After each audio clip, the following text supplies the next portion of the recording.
अस्सलामुअलैकुम। आज की इस वीडियो में हम आपसे चेहरे की हिफाजत की टिप्स शेयर करेंगे। इन तरीकों पर अमल करने से हर किस्म की जिल्द तरोताज़ा रहेगी। सुबह सवेरे 1 गिलास पानी में 1 चम्मच शहद डालकर पिएं। सबसे पहले अपने चेहरे को नीम गर्म पानी और फेस वॉश मिक्सचर से धोएं। चेहरा धोने के लिए साबुन का इस्तेमाल कम से कम करें। मौसम के मुताबिक ठंडे या गर्म पानी का इंतखाब करें और अपना तौलिया अलग रखें, किसी का तौलिया इस्तेमाल ना करें। दिन में 8 से 10 गिलास पानी पिएं। गर्दो गुबार के मुज़र असरात से बचें। बराह रास्त सूरज की छांव से जिल्द को बचाएं। हफ्ते में 1 मरतबा अपने चेहरे पर मास्क ज़रूर लगाएं। बेस या क्रीम अपनी जिल्द के मुताबिक इस्तेमाल करें।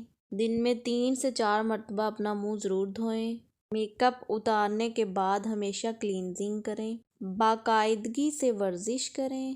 सिगरेट नोशी या सिगरेट के धुएं से ख़ुद को महफूज रखें। मेकअप उतारने के बाद अपने चेहरे को अच्छी तरह साफ़ करें और सोने से पहले मेकअप लाजमी उतार कर सोएं। उम्मीद करती हूँ आपको आज की वीडियो पसंद आई होगी। वीडियो को लाइक, शेयर और सब्सक्राइब करें। मिलते हैं किसी नई वीडियो में, तब तक के लिए अल्लाह हाफिज़।